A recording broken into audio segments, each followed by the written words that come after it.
बघा, मॅचेस सुरू आहे. प्रत्येक जण आपले आपले प्रयत्न करतोच तिथपर्यंत पोहोचण्यासाठी. शेवटी आज एस.टी महामंडळाचं जे काही आंदोलन सुरू आहे या संदर्भामध्ये राज्य सरकारच्या वतीने सुद्धा सूचना सगळे केल्या गेलेल्या आहे. माझी एवढीच विनंती राहील की कोणतीही संघटना असेल, संघटनेने सर्वसामान्य जनतेचा विचार करून जे काही निर्णय घ्यायचे ते घेतले पाहिजे. मी याच्या आधी पण बोललेली आहे की नाथाभाऊ एक ज्येष्ठ नेते आहे.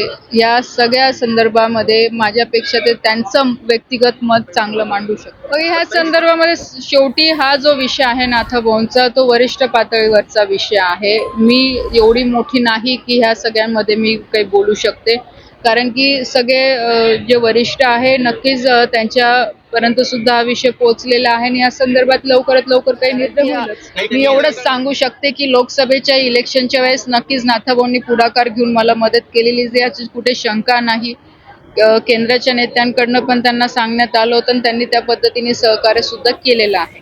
पण बाकीचा जो काही विषय आहे नक्कीच तो वरिष्ठांचा विषय आहे आणि नाथाभाऊचा विषय आहे. आणि मी जसं आधी सांगितलं की मी एवढी मोठी नाही की या दोघांच्या मध्ये मी येऊन काहीतरी बोलू शकते. नक्कीच ते दोघं जण बसून या संदर्भामध्ये काय करायचं नाही करायचं ते निर्णय घेतील. मी परत तेच आपल्याला सांगेल की नाथाभाऊंनी नक्कीच राजकारणामध्ये मला आणलेलं आहे. त्यांचे नेहमी आशीर्वाद राहिलेले, सहकार्य राहिलेले आहे.